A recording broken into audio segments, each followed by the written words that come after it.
Right now, it's days before Battlefield 6 is set to release, and guess what? If you haven't heard the news, EA has went private. This is surprising considering who bought them. Hello, what's up, and welcome everyone. My name is Miss Quinn, and I guess my goal of investing in EA won't be coming true anymore. Within a week, the gaming community were plagued with a rumor of EA going private. Of course, this is a huge worry, in my opinion, for a lot of employees, considering in many cases, any changes to a company more than likely mean layoffs, which couldn't be more of an issue in this case. First, I would like to point out that anybody out there like me who likes to casually buy shares of companies you like or thinking about doing it, you might be asking, what does going private mean whenever you have bought a share or two? You see, the benefit of being a public shared company is that since people are going to invest in your company, well, hopefully anyway, you now have funds to put that towards your company. This will help cover things like expanding your company, research and development, paying off debt that the company may have acquired throughout your time working, and so on. Although on the flip side of that same coin, you now have to satisfy the people who hold shares within your company. You have to show them the growth or losses of your company. This is something we touched on a little bit in the Vishojo video. Now, this means that most companies won't feel comfortable or safe exploring new ways of making money, like EA, for instance. I mean, why change something that is already satisfying your shareholders? Games like formerly known as FIFA, Battlefield, Madden, and of course The Sims, all of this is their biggest moneymakers. So of course you're going to want to cash in and milk that sweet, sweet cow. Any changes for better or for worse have shareholders shaking in their boots. But when a company goes private, they no longer have the pressure to satisfy these shareholders. They no longer have to publicly report any gains or losses. And now they have the freedom to do whatever they want in terms of like any games they want to create. They can stop creating Sims. They can stop creating FIFA or Madden. Heck, they have stopped creating Sims since The Sims 5 is no longer going to be coming out. But they can decide to do all of that now that they're going private without it hurting them in the form of shares.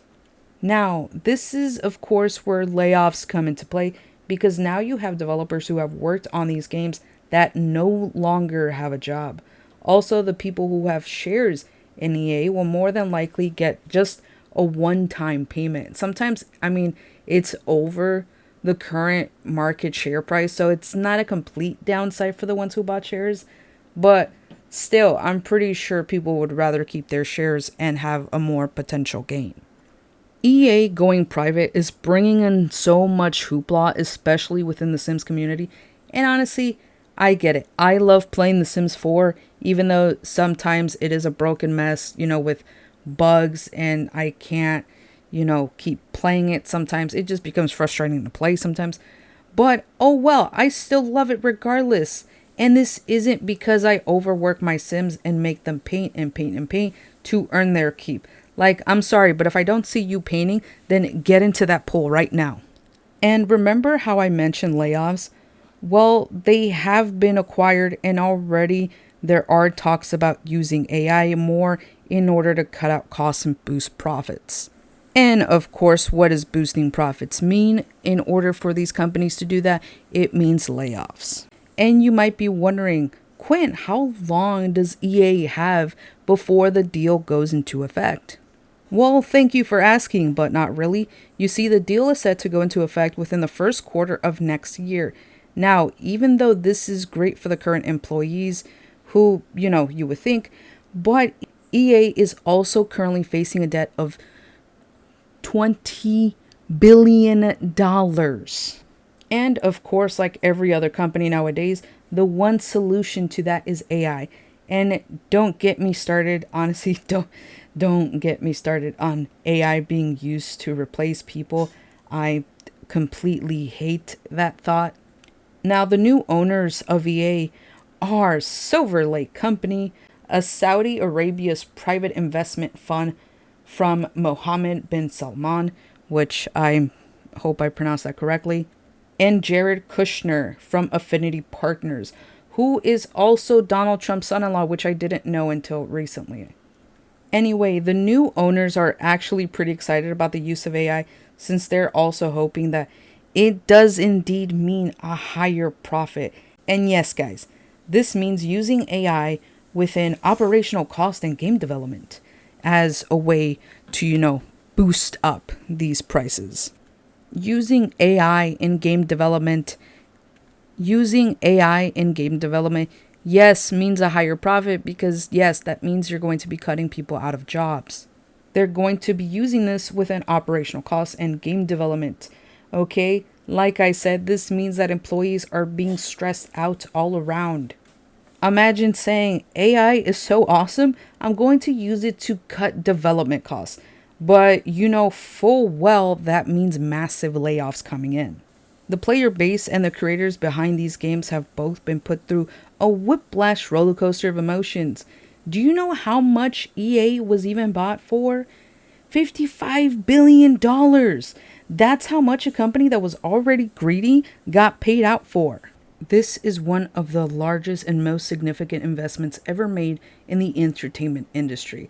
Now, this is what the CEO of EA, Andrew Wilson, sent out an email to all of the employees, once the deal was closed and they were allegedly, gooning. I'm sorry, I got a little carried away there. Anyway, Wilson continued saying, our new partners bring deep experience across sports, gaming, and entertainment.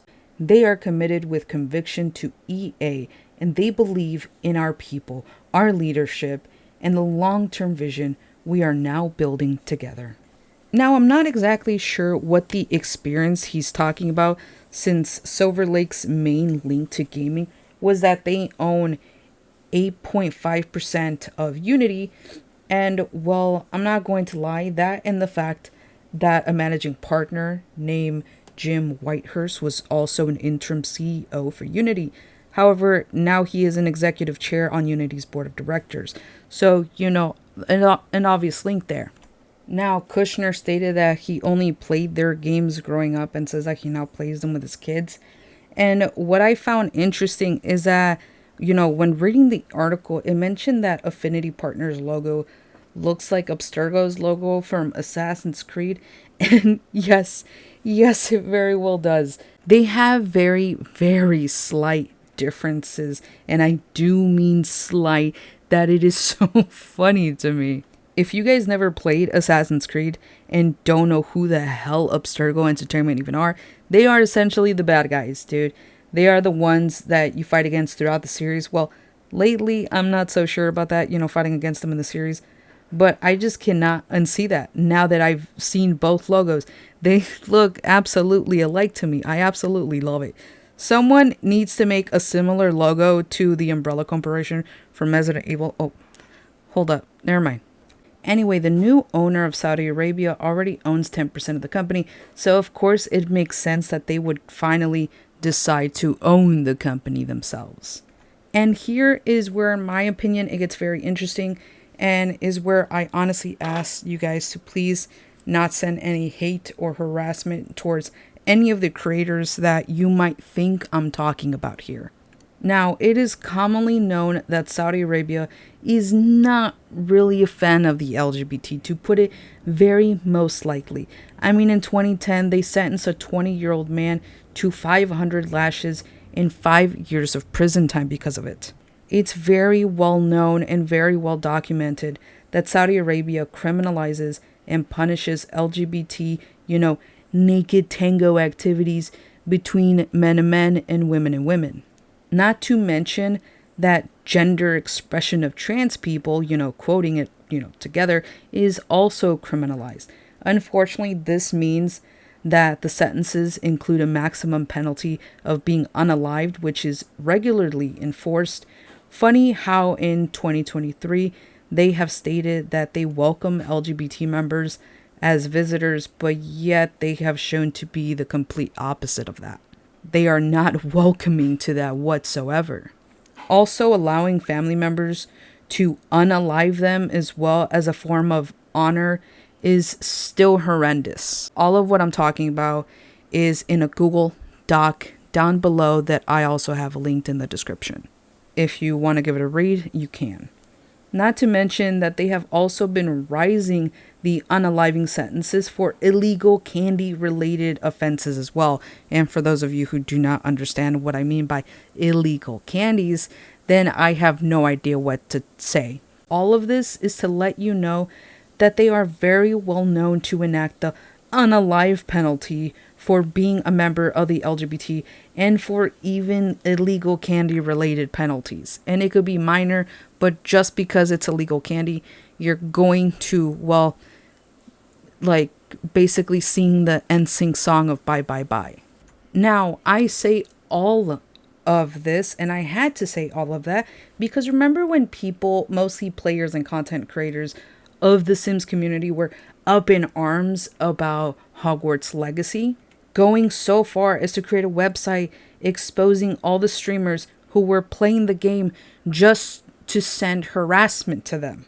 All of that because J.K. Rowling receives royalties from the game. Considering that she is obviously the owner of the Harry Potter IP, it is widely known that she had nothing to do with the game since there is a transgender character. And if she had a hand in it, trust me, I doubt that character would even be in it. Although, unfortunately, yes, she receives a portion of every sale, and it's widely known that she does donate most of the money to anti-trans organizations. Also, her rhetoric on Twitter, it's honestly, lady, put your phone down, please. However, it's some of those same people who got up in arms over that are still supporting The Sims. They are even defending the reasons why they are still going to be playing The Sims, saying that it is their livelihood. And listen, I get that. I honestly know. I get that it's your livelihood. I get that it's your childhood. I understand that. But really, if you were telling everybody to boycott Hogwarts Legacy because of anti-trans donations, then where is that same energy for The Sims? If there's one thing I cannot stand is complete hypocrisy. Like, if you're going up to everyone and continuing to go up to everybody, well, not going up to them, but, like tweeting and everything very angry, why the people who bought, Hogwarts Legacy or this or that, they're just anti-trans. Like, you're literally still supporting a company who is now owned by a country very much known for unaliving trans and any members of the LGBT and even people who sell like illegal candy. I mean, come on. I'm just saying, put your money where your mouth is, man. Or just don't say anything at all. Anyway, moving on from that. EA being acquired is going to affect so many people's jobs, since soon the plan to replace some of their jobs with AI is very much real. Yes, it's going to give an already greedy company even more money and more freedom, but at what cost? EA has already ignored the fact that The Sims is just a buggy mess. A lot of the players are even complaining consistently about the buggy mess, but they don't care enough to fix it for the player base. What makes you think they'll care about it now? They just keep releasing DLC packs instead of actually fixing anything. So they're not even listening to their player base. And now you have creators who have gone after Hogwarts Legacy players continuing to promote those same DLC packs in The Sims, when your money will definitely be going to unaliving members of the LGBT. But yes, get mad at Hogwarts Legacy players. I'm just saying. If you stood your ground on one thing, why not the other? I don't know. Like I have already said, if you already have the game and want to play it without giving them more money, like with DLCs and everything, that's one thing. Like, if you already have it and you want to play it, go ahead and play it. But then to keep pouring money into the company by buying more and more packs and promoting those brand new packs that are coming out, then that's something completely different. Anyway, guys, I'm sorry what this video has turned into. And honestly, that is all for me today. What do you think about the new owners of EA? Let's have a conversation in the comments. And thank you all so much for watching. If you guys haven't seen, I did upload an hour 30-minute long video of Ishoujo. Go watch it there. It's on the screen right now. Click it if you want. Please, guys, that will do me a big solid. Now, stay awesome, stay you, and goodbye.